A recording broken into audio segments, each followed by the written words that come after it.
My daughter told me I was an extra mouth to feed, a burden they could no longer afford to carry. Her husband stood beside her, nodding along, as if I were some stray they'd taken pity on rather than the woman who'd sacrificed everything to give her the life she now enjoyed. They wanted me gone. They needed my room, they said. They needed the money I was costing them, they claimed. 2 months later, I discovered something that changed everything. I owned the building they were living in. And when I tripled their rent, they finally understood what it meant to be treated like you didn't matter. But I'm getting ahead of myself. Before I tell you how I got my revenge, I want to pause here. I'm so glad you found the story. If you're listening right now, please take a moment to like and subscribe to this channel. It helps more than you know. And in the comments, tell me where you're listening from. I want to know how far this story of revenge has traveled. Are you in New York? Lagos? London? Sao Paulo? Let me know, because what happened to me could happen to anyone anywhere. And maybe my story will help you recognize the signs before it's too late. Now, let me take you back to the beginning. Hello. My name is Geraldine Foster, and I'm 59 years old. The day my world shattered started like any other Thursday evening. I'd spent the afternoon at the grocery store, mentally calculating how to stretch my budget to cover the week's meals for 4 people, myself, my daughter Amaya, her husband Jonathan, and their 5-year-old son Micah. I'd grabbed the cart, loaded it with chicken thighs instead of breasts, store-brand pasta instead of the name brand Jonathan preferred, yogurt cups for Micah's lunches. My hands moved on autopilot, the way they had for the past 2 years since I'd moved into their 2-bedroom apartment. I was 3 blocks from their building, my building. I'd trained myself to think, though I paid $800 every month for the privilege of sleeping in what used to be their home office. When I realized I'd left my wallet on my dresser, I could picture it exactly. The worn brown leather sitting beside the framed photo of my late husband Marcus, his smile frozen in time from a beach vacation we'd taken 15 years ago. I turned around, bags cutting into my palms, annoyed with myself. At 59, these little memory lapses were happening more often. I'd forget where I put my reading glasses. I'd walk into a room and forget why I'd gone there. Nothing serious, just the small indignities of aging that I tried to laugh off. The apartment was on the 3rd floor. No elevator. I climbed these stairs twice a day for 2 years, and my knees had started protesting around month 6. I shifted the grocery bags to one hand and used the railing to pull myself up, breathing harder than I wanted to admit. When I reached the apartment door, I heard voices inside. Loud voices. I froze with my key halfway to the lock. Can't keep doing this, Samaya. We need that space. Jonathan's voice, sharp with frustration. I should have knocked. I should have made noise, let them know I was there. But something in his tone made me hold still, my heart suddenly pounding against my ribs. I know, but she's my mother. Amaya's voice was quieter, pleading. And she's an extra mouth to feed. Jonathan cut her off. We're not running a nursing home here. She pays, what, $800 a month? That barely covers utilities with her running the heat all the time. And don't get me started on the grocery bills. The grocery bags slipped from my fingers. They hit the hallway floor with a muffled thud. Thankfully, nothing breakable, but I barely noticed. My entire body had gone numb. Jonathan, please. Please what? Your mother needs to go. We need that room for a real home office. I'm working from home now, and I'm stuck at the kitchen table while she's in there doing God knows what all day. And we need the money, Amaya. Do you know how much we could save without her here? There was a long pause. I pressed my back against the hallway wall, my breath coming in short, shallow gasps. Say no, I thought. Amaya, baby, please say no.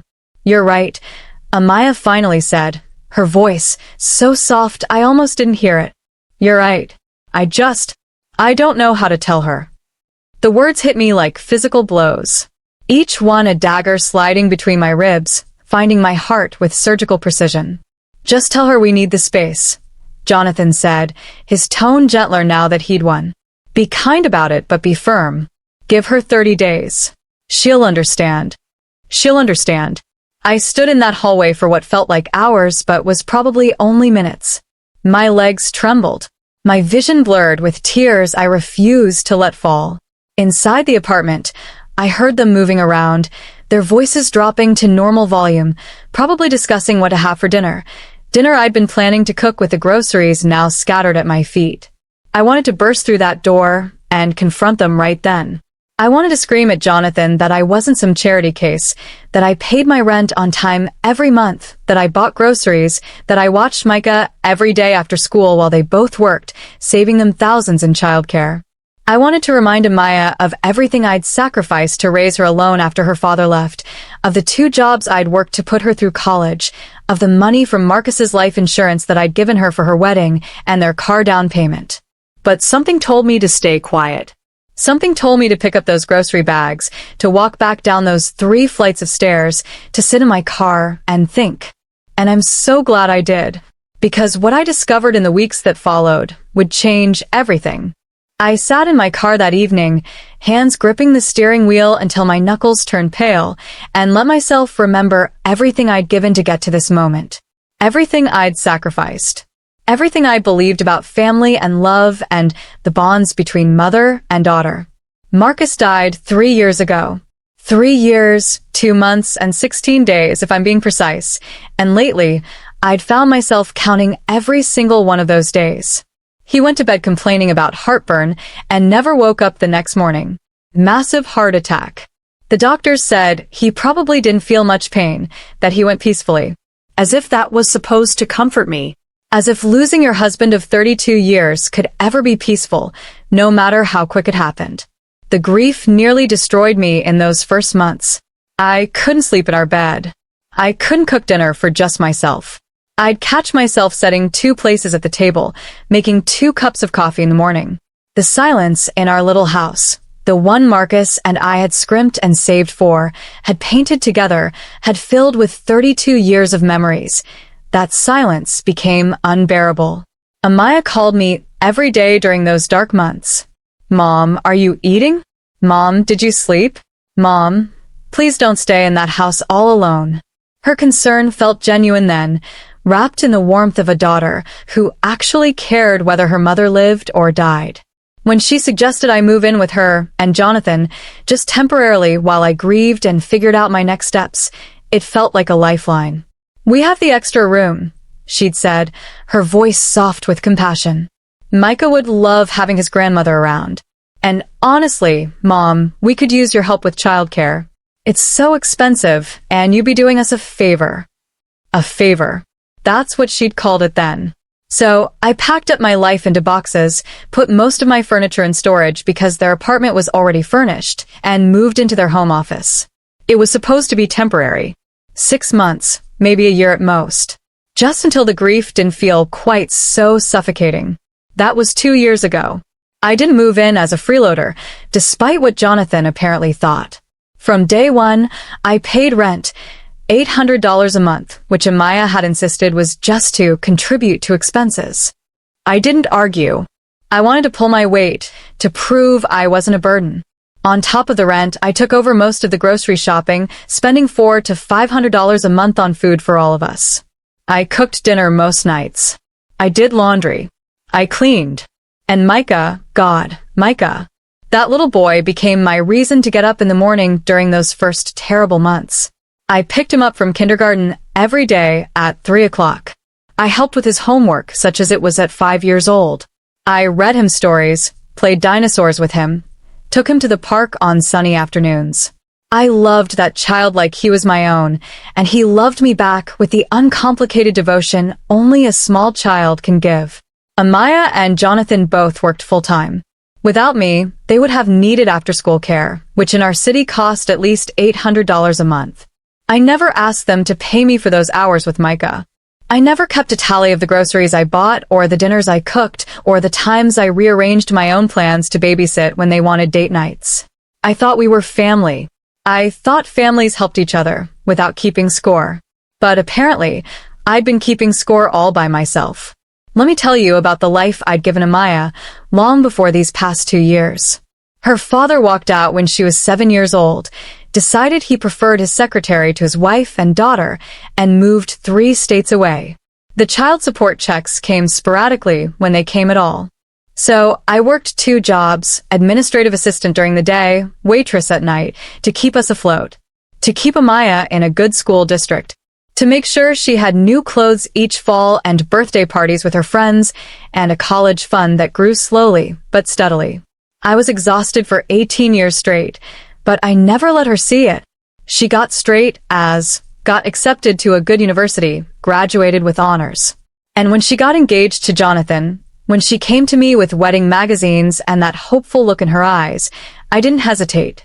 Marcus had just died the year before. The life insurance payout was sitting in my account, meant to be my safety net for retirement, for the uncertain years ahead. But Amaya wanted a real wedding, not a courthouse ceremony. She wanted flowers and a photographer and a dress that made her feel beautiful. So I gave her $20,000. Just like that. Because that's what mothers do, right? We sacrifice. We give. We make our children's dreams come true even when it costs us our own security. 2 years later, they needed a newer car. Their old sedan was breaking down constantly, and with Micah in car seats and daycares to get to, they needed something reliable. They were looking at used cars, trying to figure out financing, stressed about interest rates. I gave them $15,000 for down payment. Again, from Marcus's life insurance money. Again, without hesitation. Again, because I thought that's what family did. Looking back now, sitting in that car with tears streaming down my face, I realized something painful. I'd spent my entire adult life teaching Amaya that my love came with an open wallet and no expectations. I taught her that mothers exist to give and give and give, and daughters exist to take. And she'd learned that lesson perfectly well. I thought I was helping them build their life together. I thought my presence in their home was a mutual arrangement.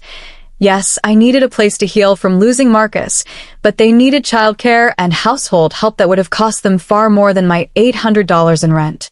I thought we were building something together. A family unit. 3 generations under one roof supporting each other the way families should.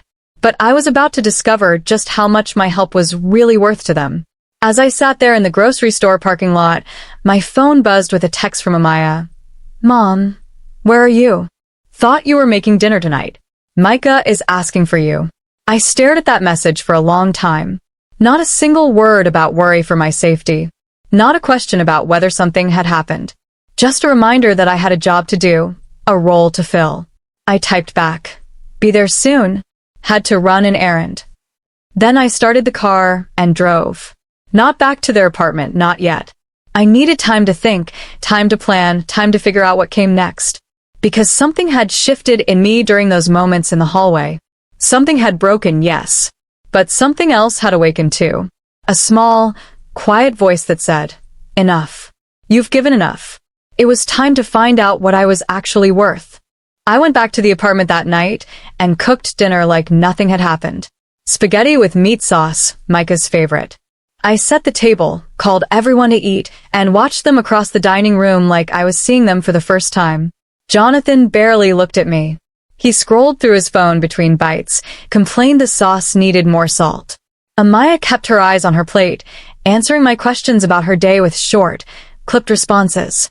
Only Micah chattered away, telling me about the frog they'd seen at school, blissfully unaware of the tension crackling through the air.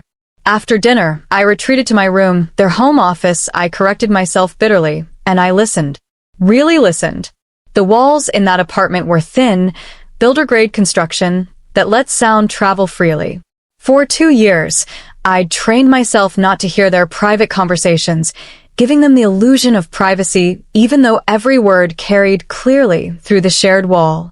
That night, I stopped being polite. I pressed my ear to the wall and absorbed every syllable. Did you talk to her? Jonathan's voice, impatient and sharp. Not yet. I need time. Amaya sounded tired, defeated already. Time for what? Just tell her. You're a grown woman, Amaya. Stop letting your mother walk all over you. Walk all over her. The phrase made my blood run cold. As if my presence, my help, my love was somehow an imposition rather than a gift. Over the next few days, I became a ghost in my own living space. I moved quietly, listened carefully, and watched everything shift into horrible clarity. The next morning, Jonathan stood in the kitchen making coffee while I prepared Micah's lunch. He sighed, one of those long, theatrical exhales, when I reached past him for the bread. "Excuse me," I said softly. He didn't respond, just moved away like I'd contaminated his space somehow. That afternoon, I overheard him on a work call in the living room. "Yeah, I'm working from the kitchen table. My mother-in-law's in the office." "No, I don't know when. Yeah, it's complicated. Family stuff."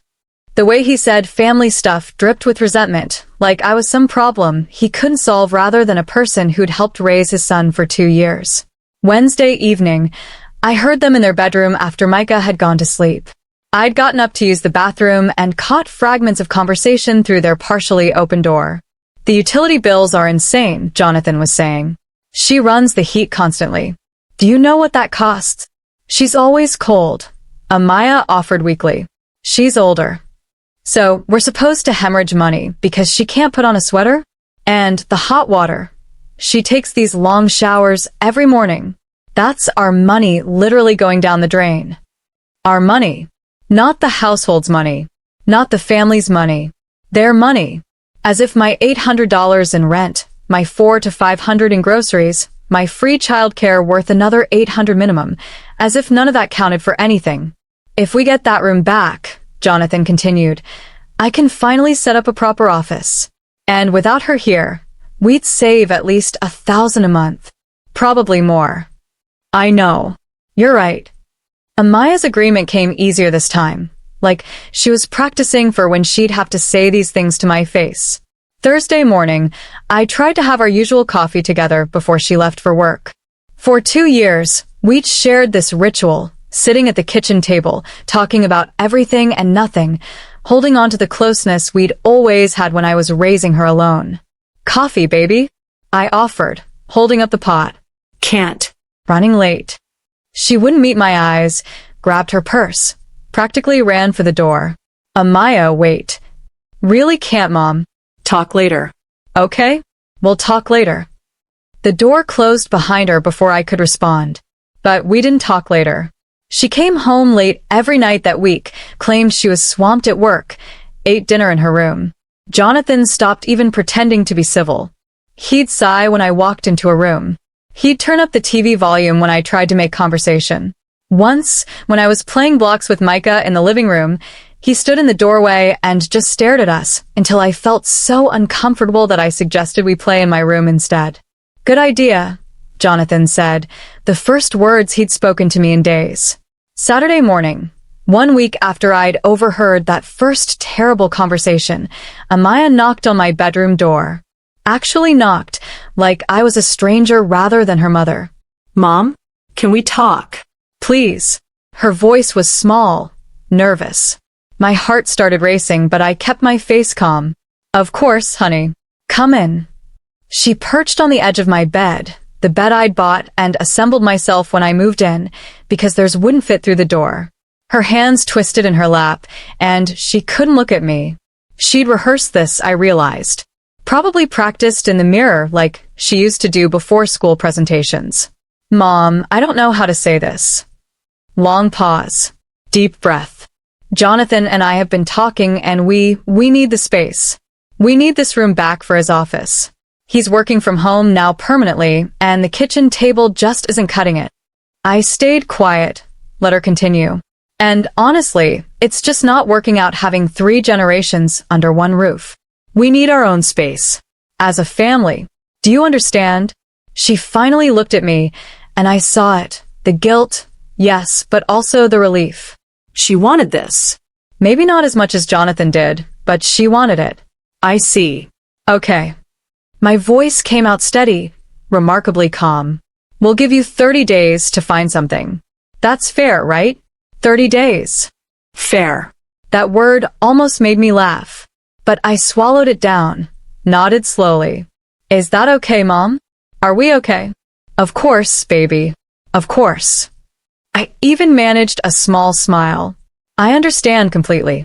The relief that flooded her face told me everything I needed to know. She hugged me quickly, awkwardly, and practically fled the room. I sat there on my bed, in the room I'd paid rent for, in the apartment where I'd cooked and cleaned and raised their child, and felt something hard and cold settle into my chest. They wanted me gone. Fine. Absolutely fine. But they had no idea what was coming. That night, after Amaya delivered her rehearsed speech, I lay in the dark and stared at the ceiling. My first instinct was to beg. To remind her of everything I'd done, every sacrifice I'd made, every dollar I'd given. To cry and plead and ask how she could do this to her own mother. But something stopped me. Maybe it was pride. Maybe it was the memory of my own mother's voice in my head. Never beg someone to love you, Geraldine. Either they do, or they don't. I wouldn't beg. I wouldn't argue. I wouldn't give them the satisfaction of seeing me broken. I would maintain my dignity, even if it killed me. As I lay there, my mind wandered to Marcus. What would he say about all this? He'd always been the calm one, the strategic thinker. While I reacted with emotion, he reacted with plans. Think it through, he'd always told me. Don't just react. Think it through. That's when I remembered the storage unit. After Marcus died, I'd boxed up his office. All his files, his papers, his financial documents. I couldn't bear to look through them, couldn't face the reality of untangling a life we'd built together. So I'd shoved everything into boxes, drove them to a storage unit across town, and told myself I'd deal with it eventually. Eventually had never come. For 3 years, I'd been paying $75 a month to avoid confronting my grief. But Marcus had been meticulous about finances. He'd handled all our investments, our retirement accounts, our planning for the future. There might be something in those files, some asset I'd forgotten about, something that could help me start over. The next morning, Sunday, I told Amaya I was visiting an old friend. She barely looked up from her phone, just nodded absently. Jonathan was still asleep. Micah begged to come with me, and it nearly broke my heart to tell him not today. The storage facility was one of those sprawling complexes off the highway, rows and rows of identical orange doors. I found Unit 247, wrestled the lock open, and stepped into 3 years of accumulated dust and memories. The boxes were labeled in my own handwriting, done during those first raw weeks after the funeral. Marcus, office files. Marcus, personal papers. Marcus, investment documents. I pulled down the investment box and sat right there on the concrete floor, not caring about the dust or the cold. Inside were folders, neatly organized the way Marcus always organized everything. Bank statements, retirement account summaries, stock portfolios. And then 3 folders from the back, I found it. A deed. Property deed for 847 Riverside Terrace. That address made my heart stop.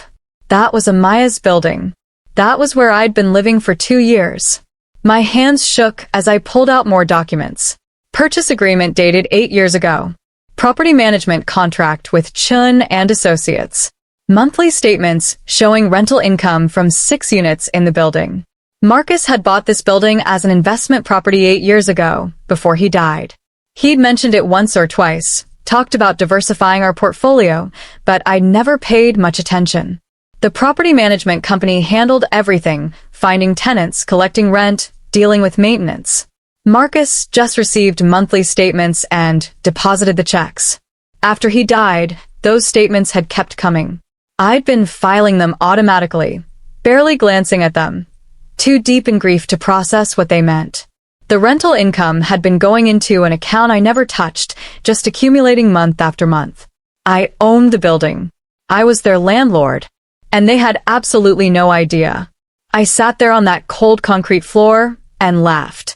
Actually laughed, the sound echoing off the metal walls. The universe had just handed me the most perfect, poetic justice imaginable. I gathered all the documents, locked up the storage unit, and drove straight to Chun and Associates. Their office was downtown, a modest suite in a professional building. The receptionist told me Mr. Chun could see me in 15 minutes. David Chun was in his 50s, wore wire-rimmed glasses, and had the calm demeanor of someone who'd seen every landlord-tenant drama imaginable. When I explained who I was, Marcus Foster's widow. His face lit up with recognition. Mrs. Foster, of course. I'm so sorry for your loss. Your husband was a wonderful client. Very hands-off. Trusted us completely. He paused. I've been sending the monthly statements to your home address. I hope everything has been satisfactory. Very satisfactory, I said carefully. Mr. Chen, I need to ask you about Unit 3B, the current tenants. He pulled up the file on his computer. Amaya and Jonathan Torres. They've been model tenants for 4 years. Rent always on time. No complaints. Their lease is actually up for renewal in 6 weeks. 6 weeks. My 30 days to move out would end right before their lease renewal. What's the current rent? I asked. $1,800 monthly. It's below market rate, honestly. Your husband preferred to keep good tenants at stable rates rather than chase maximum profit. That sounded like Marcus. Always fair. Always reasonable. And what would market rate be for that unit? Mr. Chen pulled up some comparables. Similar 2-bedrooms in that neighborhood are going for $3,500 to $3,800 now. The market's gone up significantly in the past few years. I took a slow breath. Let the numbers sink in. Mr. Chen, I need to tell you something. The tenants in Unit 3B are my daughter and son-in-law. His eyebrows rose slightly, but his expression remained professional. I see. That's quite a coincidence. Not exactly. I've been living with them for 2 years. They just gave me 30 days to move out. Now his expression shifted, understanding dawning. They don't know you own the building. They have no idea. A small smile played at the corner of his mouth. And you'd like to keep it that way? For now. Yes, exactly. I leaned forward. Here's what I need from you. We talked for over an hour. Mr. Chen was professional, but I could see the gleam in his eye. He understood exactly what I was doing, and while he never said it outright, I could tell he approved. When I left his office, I had a plan. A beautiful, perfectly legal plan that would teach my daughter and her husband exactly what I was worth. I had 30 days to move out, and 30 days to plan the sweetest revenge of my life. The next morning I started packing. Slowly, visibly, with the defeated posture of someone who'd been broken. I pulled out old suitcases from the closet, let them see me folding clothes with trembling hands. When Amaya passed by my open door, I made sure she caught me wiping tears from my eyes. Mom, are you okay? She asked, hovering in the doorway. I gave her a watery smile, the kind that said I was trying to be brave. Of course, honey. This is for the best, right? You need your space. Guilt flickered across her face, but she didn't take it back. She didn't say, stay, Mom, we'll figure it out. She just nodded, gave my shoulder an awkward pat, and retreated. Over the next 3 weeks, I played my role perfectly. I shuffled around the apartment looking smaller, quieter, defeated. I thanked them constantly for the roof over my head, for their patience, for everything they'd done for me. As if they'd been doing me the favor all along. Jonathan practically glowed with relief. He started measuring the home office the week after Amaya told me to leave, talking excitedly about the desk he'd order, the ergonomic chair, the bookshelf system. He never once acknowledged that I was standing right there, listening to him plan out my erasure. Amaya's guilt came in small, useless waves. She'd offer to help me pack, then disappear after 10 minutes. She'd ask if I'd found a place yet, but never offered to help me look. She'd suggest we have coffee together, then cancel at the last minute. The only genuine pain came from Micah. He didn't understand why Grandma was leaving. He cried, asked me every day if I had to go, begged me to stay. Those moments nearly broke my resolve, nearly made me want to beg Amaya to reconsider. But then I'd hear Jonathan in the next room, sighing with relief, and my spine would stiffen all over again. Mr. Chen helped me find a beautiful 1-bedroom apartment across town. 3rd floor, no elevator again, but it had large windows that let in morning light and a small balcony where I could have coffee. It was mine, truly mine. No shared spaces, no walking on eggshells, no pretending I was grateful for scraps. Moving day came on a Saturday. I'd hired movers for the few pieces of furniture that were actually mine, the bed, a dresser, some kitchen items I'd bought. Most of what filled that apartment had always been theirs. I was just the ghost who'd been living among their things. Amaya hovered nervously, offering to make sandwiches, asking repeatedly if I needed help. Jonathan stayed in the living room, scrolling his phone, visibly counting down the minutes until I was gone. Micah wrapped his small arms around my legs and wouldn't let go. "Please don't leave, Grandma. Please stay here." I knelt down, held his precious face in my hands, memorized the exact shade of brown in his eyes, Marcus's eyes, passed down through Amaya to this beautiful child. "I love you so much, baby. So very much. And I'll see you soon, okay? I promise." "You promise? Really promise? Really promise."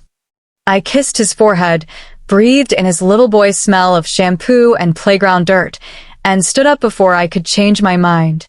Amaya walked me to the door. "Mom, I'm sorry it had to be this way." "It's fine, sweetheart. Really fine." I hugged her, felt her stiffen slightly in my arms. "Thank you for everything. For letting me stay as long as you did." The gratitude in her eyes, the relief, told me everything I needed to know. I'd made the right decision. I drove away from that building without looking back. For 2 weeks, I settled into my new apartment. I arranged furniture, hung pictures, created a space that was entirely mine.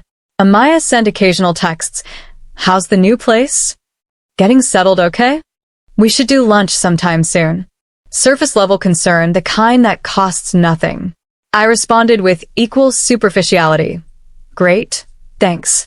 Yes, settling in nicely. Lunch sounds wonderful." Never committing to actual plans. Never showing my hand. Jonathan posted on social media constantly. Pictures of his new home office setup. The standing desk he'd ordered.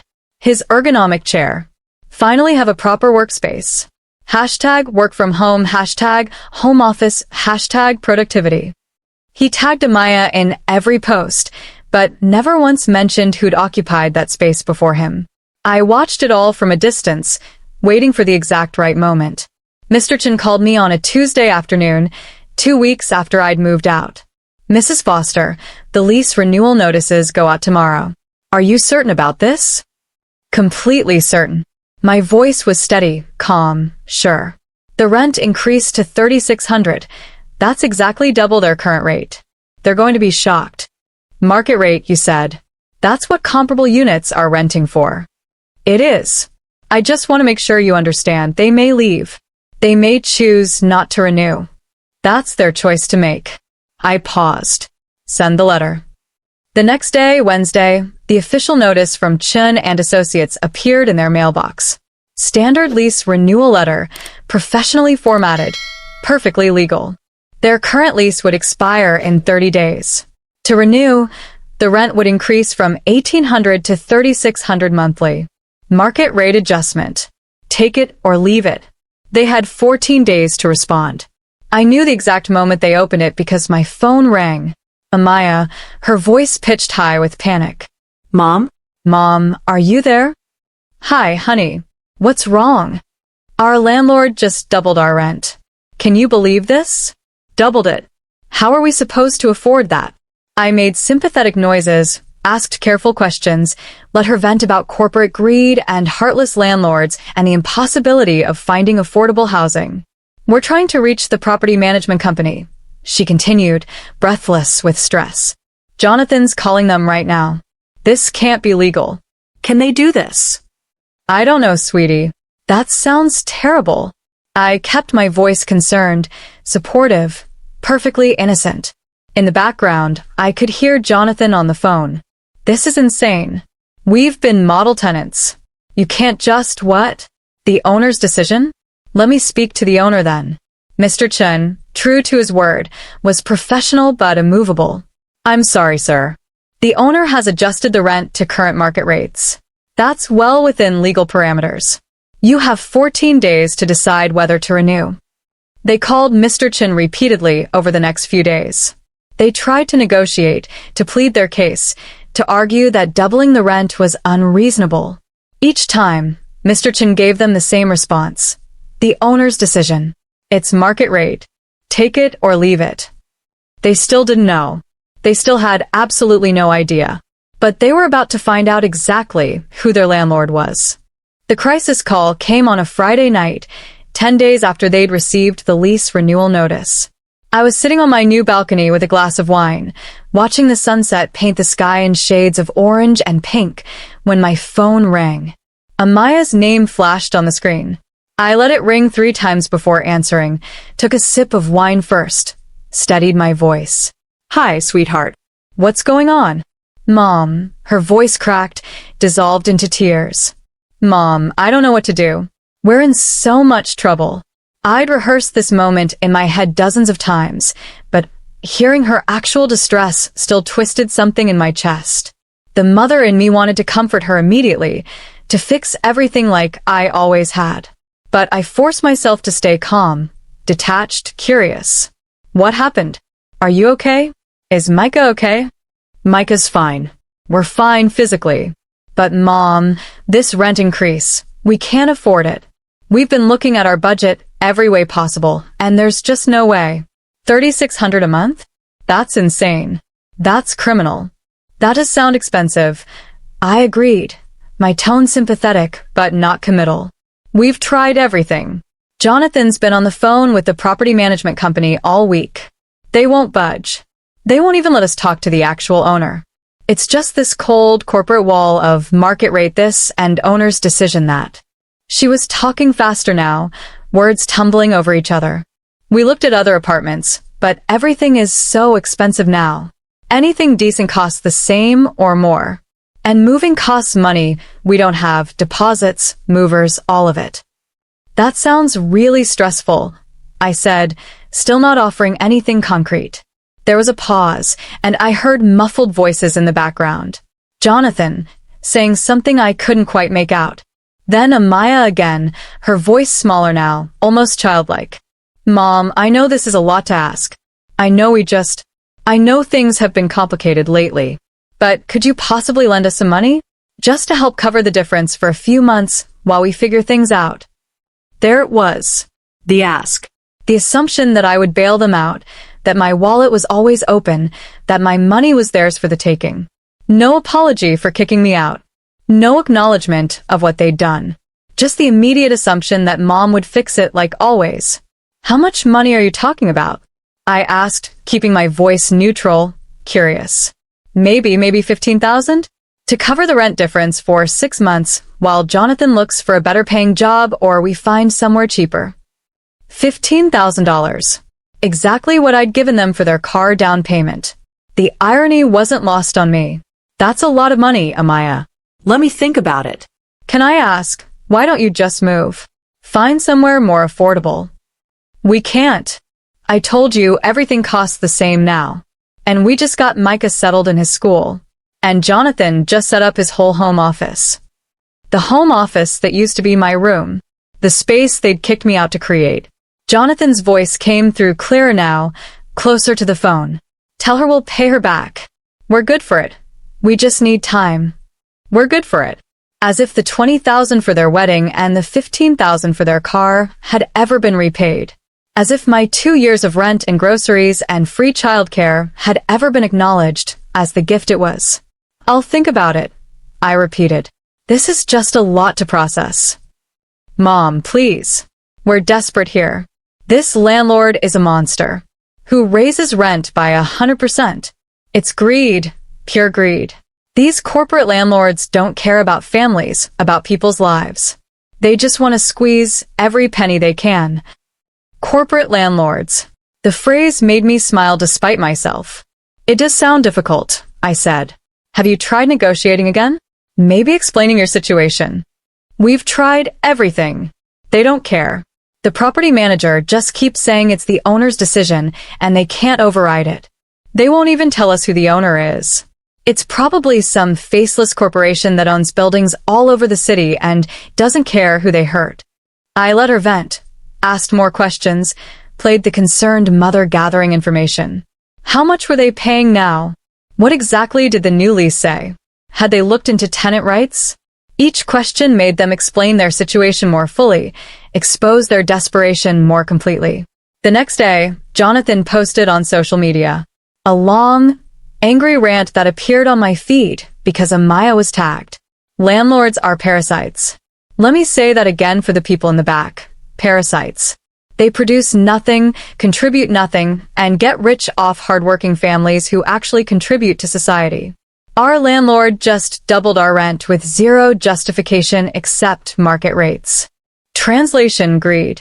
They're literally trying to kick out a hardworking family with a young child just to make an extra buck. This is what's wrong with housing in America. This is why families can't get ahead. We work hard, we pay our bills, we're model tenants, and it doesn't matter. Corporate greed wins every time.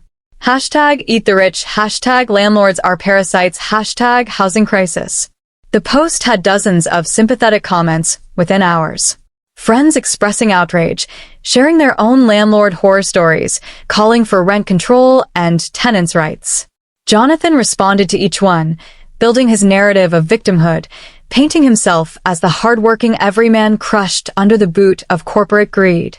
Not once did he mention the home office he'd been posting about just weeks earlier. Not once did he connect that office to the mother-in-law he'd called an extra mouth to feed.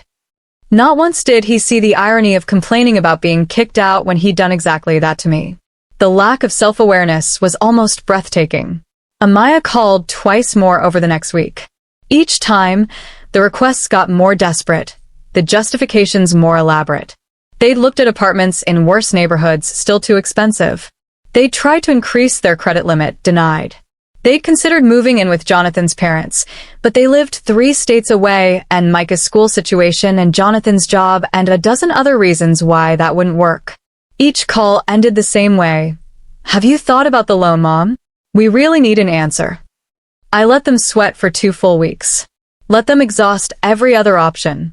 Let them feel the full weight of their situation pressing down with no easy escape. Then, finally, I sent Amaya a text. Let's meet for coffee. Saturday, 2 p.m., that place near your apartment. We need to talk. Her response came immediately. Thank you, Mom. Thank you so much. We'll be there. We'll be there. Both of them, of course. Jonathan would want to be there to make sure she asked for enough, to make sure I understood how desperate they were. I smiled at my phone, took another sip of wine. It was time. Finally, it was time. The coffee shop was moderately crowded that Saturday afternoon. The usual weekend mix of students with laptops, couples on dates, parents with restless children. I arrived 15 minutes early, chose a table near the center where we wouldn't have privacy, where our conversation would be public but not obvious. I wanted witnesses for this. Amaya and Jonathan arrived exactly on time, both looking like they hadn't slept well in days. Amaya's hair was pulled back in a messy ponytail, no makeup, dark circles under her eyes. Jonathan wore a wrinkled polo shirt and had the tight-jawed expression of someone barely holding onto their composure. They spotted me, rushed over, didn't even bother with proper greetings. Mom, thank you so much for meeting us. Amaya slid into the chair across from me, Jonathan taking the seat beside her. We've been going crazy trying to figure this out. I took a slow sip of my coffee. I'd ordered a latte, something to hold, something to keep my hand steady. Tell me what's going on. I want to understand the full situation. Jonathan leaned forward, elbows on the table. Like Amaya said on the phone, our landlord doubled our rent. Out of nowhere. No warning, no negotiation. Just this cold corporate letter saying take it or leave it. And you can't afford the new amount. I asked, keeping my voice concerned, sympathetic. Not even close, Amaya said. We've run the numbers every possible way. Even if we cut everything, no eating out, no extras, nothing, we still come up $1,500 short every month. That's why we need your help, Geraldine. Jonathan had never called me Mom, always used my first name, keeping that distance. We need $15,000 to bridge the gap for at least 6 months, maybe a year. Give us time to figure out our next move. I nodded slowly, pulled my purse onto my lap like I was considering it. That's a lot of money. Have you tried talking to the landlord directly? Maybe explaining your situation. They won't even tell us who the landlord is. Jonathan's voice rose slightly, drawing glances from nearby tables. The property management company says it's owner's decision and they can't override it. Won't even give us a name, a number, anything. It's like fighting a ghost. Some faceless corporation probably. Amaya added bitterly. Someone who owns dozens of buildings and doesn't care about the actual people living in them.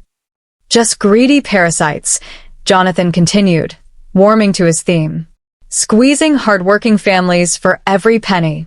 No consideration for the fact that we have a child, that we've been model tenants, that you just kicked out your mother-in-law to save money? I interrupted, my voice still calm, but with an edge now. They both froze. Amaya's face went pale. Mom, that was different. Was it though? I reached into my purse, pulled out the folder I'd been carrying. Inside was the building deed, the property management contract, everything I needed. Let me ask you something. This greedy landlord you've been complaining about, what would you say to them if you could? I'd tell them they're ruining lives, Jonathan said immediately.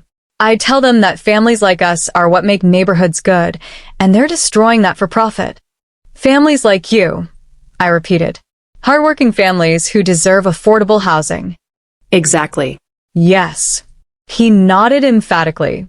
The kind of family that tells their mother she's an extra mouth to feed, that kicks her out to save $1,000 a month. I slid the deed across the table, placed it directly in front of them. You mean me? I'm the greedy landlord you've been talking about. The silence that followed was absolute. Even the ambient coffee shop noise seemed to fade away. Amaya stared at the deed like it was written in a foreign language. Her lips moved, reading the address, the owner's name, my name, but not comprehending. What is this? Her voice came out as barely a whisper. That's the deed to 847 Riverside Terrace. Your building. My building. Marcus bought it 8 years ago as an investment property. I inherited it when he died. The property management company has been handling it all this time, sending me monthly statements that I never really looked at because I was too busy grieving. I kept my voice level. Factual. Congratulations. You've been paying rent to me for 4 years. Jonathan's face went from pale to red in seconds. You've got to be kidding me. You knew? This whole time you knew? Actually, I didn't know until after you kicked me out. I found the deed while I was packing to leave. Funny how things work out. This is insane, Jonathan said, his voice rising. Other patrons were definitely watching now. You set us up. This is revenge, pure and simple. Is it though? I leaned back in my chair, amazingly calm despite my racing heart. You called me an extra mouth to feed. I paid $800 in rent every month below market rate, by the way.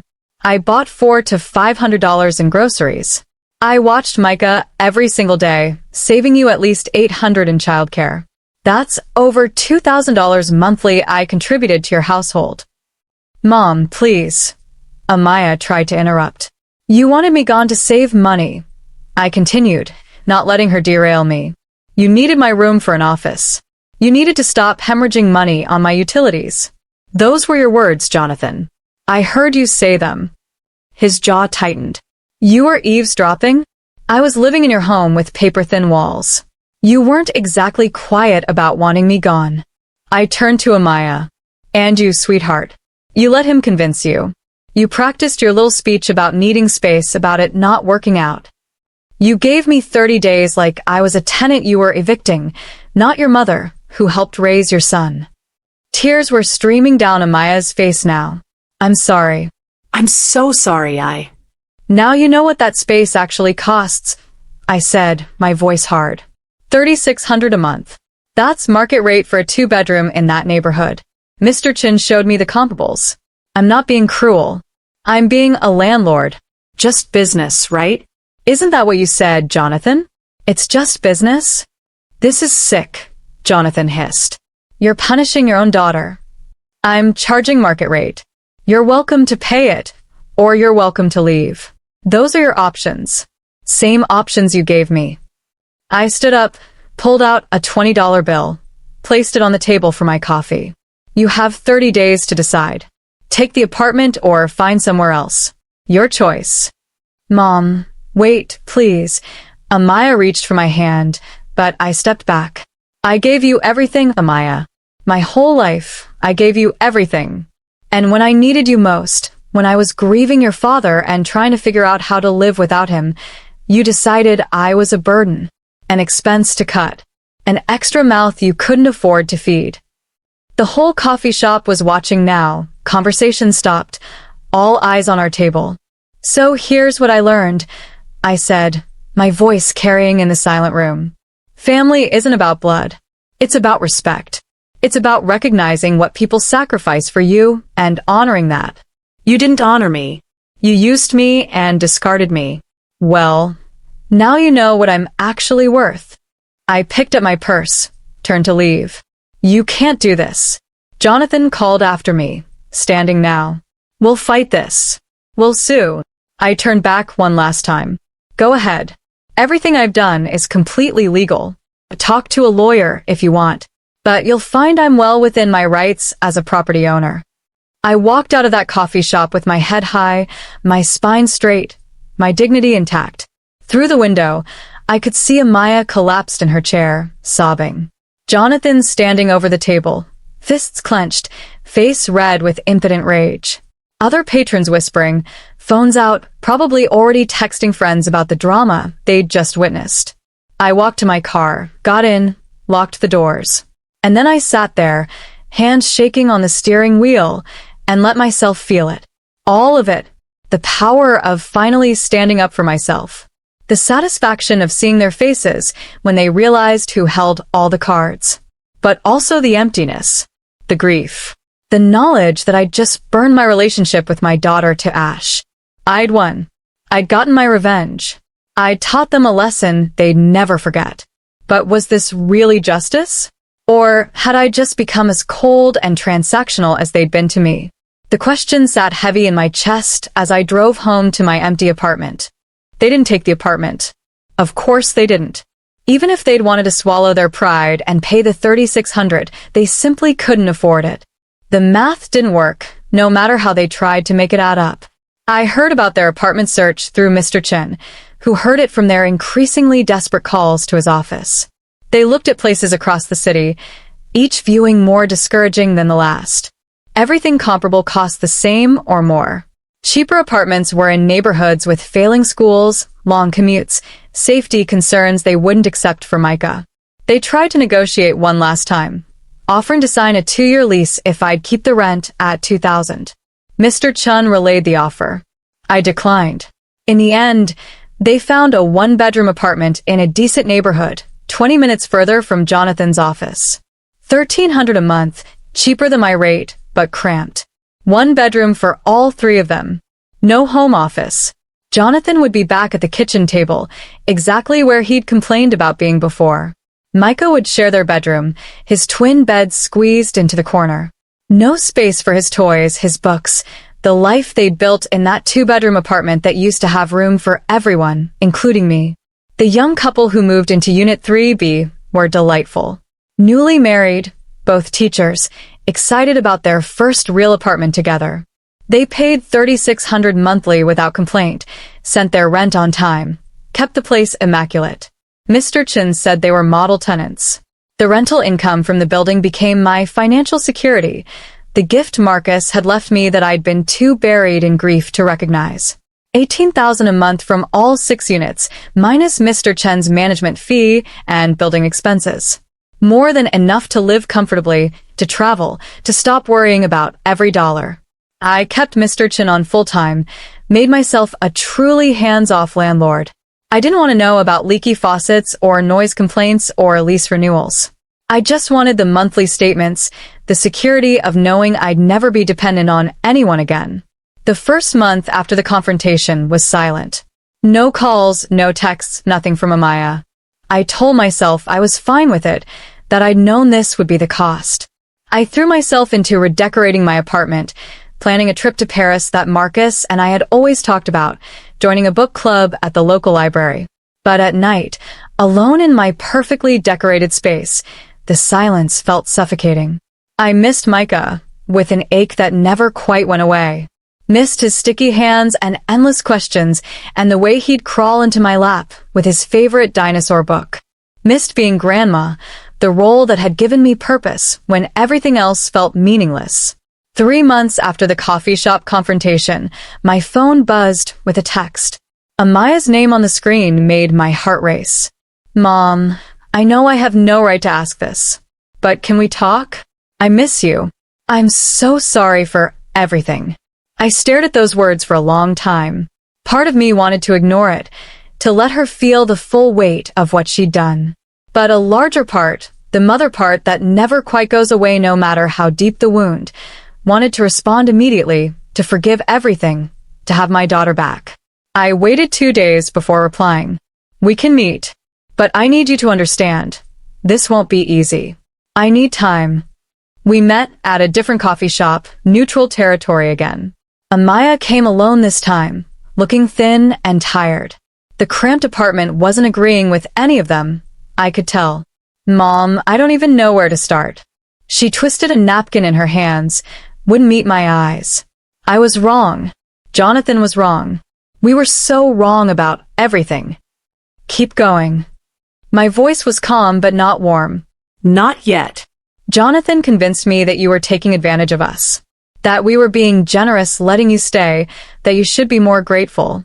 He made it sound like you were the problem, and I believed him because it was easier than standing up to him. She finally looked at me, eyes red-rimmed. I should have stood up to him. You're my mother. You sacrificed everything for me my whole life, and I treated you like you were disposable. You did. I wasn't going to make this easy for her. I know, and I'm so ashamed. We're in this tiny apartment now, all 3 of us crammed together, and I keep thinking about how much space we had before. How much help we had. How good we had it when you were there. Tears spilled down her cheeks. I took you for granted. Worse than that, I let Jonathan make me think you were a burden when you were actually holding our whole lives together. I took a slow breath, let her words settle. What you did hurt me deeply, Amaya. Deeper than almost anything in my life. You made me feel worthless, unwanted, like I was a problem to be solved rather than a person to be loved. I know. I'm sorry. I'm so sorry. Sorry isn't enough, I said gently but firmly. I love you. I always will. You're my daughter, and that bond doesn't just disappear. But trust has to be rebuilt. Respect has to be earned back. That takes time. She nodded, wiping her eyes. I understand. Whatever you need. Whatever it takes. I want to see Micah, I said. He didn't do anything wrong. He shouldn't be punished because his parents made terrible choices. Relief flooded her face. He asks about you constantly. He misses you so much. Once a month, I'll take him somewhere. The park, the zoo, wherever he wants. Just him and me. No you, no Jonathan. Just time with my grandson. Yes. Absolutely. Thank you. We set boundaries that day. Clear, firm boundaries that I should have set years ago. I would rebuild my relationship with Amaya slowly, carefully, with my eyes wide open. I would be Micah's grandmother, always and forever. But I would never again let anyone make me feel like my presence was a burden to be tolerated rather than a gift to be treasured. The first Saturday with Micah nearly broke my heart all over again.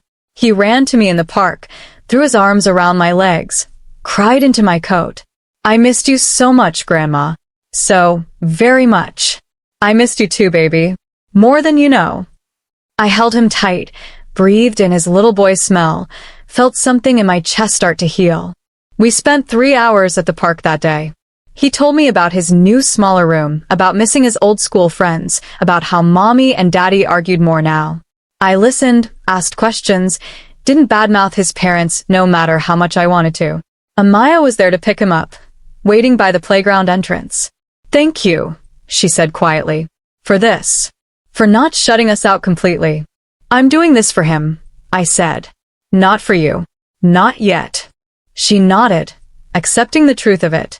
Over the following months, I learned through these brief exchanges that Amaya was starting to see her marriage differently. Jonathan's controlling behavior, his financial manipulation, the way he'd isolated her from me, she was recognizing the patterns now. She'd started therapy. They were in couples counseling. She was working on finding her own voice again. I was glad for her growth, but I kept my distance. The wound was still too fresh, too deep. I had won. The apartment was rented at market rate. My financial security was guaranteed. Jonathan and Amaya were living with the consequences of their choices, cramped and struggling and finally understanding what they'd lost. But victory felt bittersweet. I had my dignity back, yes. I had my independence, my self-respect, my proof that I was worth more than they'd valued me. But I'd lost my daughter, at least the version of her I'd known. I'd lost the easy relationship, the closeness, the trust. Maybe we'd rebuild it eventually. Maybe time and boundaries and hard-earned respect would create something new, something healthier than what we'd had before. But for now, I had my empty apartment, my financial security, my monthly visits with Micah, and the complicated satisfaction of knowing I'd finally stood up for myself. At least for now, that had to be enough. People ask me if I regret what I did. The answer is complicated, but mostly no, I don't. I don't regret standing up for myself, demanding respect, showing them what I was actually worth. But I don't celebrate it either. There's no joy in watching your child struggle, even when they brought it on themselves. Justice and satisfaction aren't the same thing, I've learned. You can have one without the other. What I learned most is that love doesn't mean being a doormat. Not even for your children. Especially not for your children. Because when you teach them that your love has no boundaries, that you'll accept any treatment, that you'll always be there no matter how they treat you, you're not teaching them love. You're teaching them entitlement. I gave so much to raise Amaya. 2 jobs, endless sacrifices, my own dreams deferred so hers could flourish. I don't regret any of it. But she had to learn that disrespect has consequences. That using people, even people who love you, comes with a price. Real family doesn't keep score, it's true. But real family also doesn't take advantage. There's a difference between generous love and being used. I'd lost sight of that line. Now I see it clearly. 8 months have passed since that confrontation in the coffee shop. I've started living the life Marcus and I always dreamed about. Paris last month, I walked along the Seine, ate croissants in sidewalk cafes, visited the Louvre like we'd planned. Next month, I'm going to Barcelona. I joined a grief support group at the community center. Made real friends, women my age who understand loss and rebuilding. We have coffee, go to movies, support each other through the hard days. I'm not alone anymore. Not in the way I was. Micah and I have our routine now. Every other Saturday, just us two. He started calling my apartment Grandma's house. Talks about visiting me like it's a destination, a treat. Our relationship is stronger now than it was when I lived with them, built on quality time rather than obligation. Last week, Amaya sent me a letter. Not a text, an actual handwritten letter.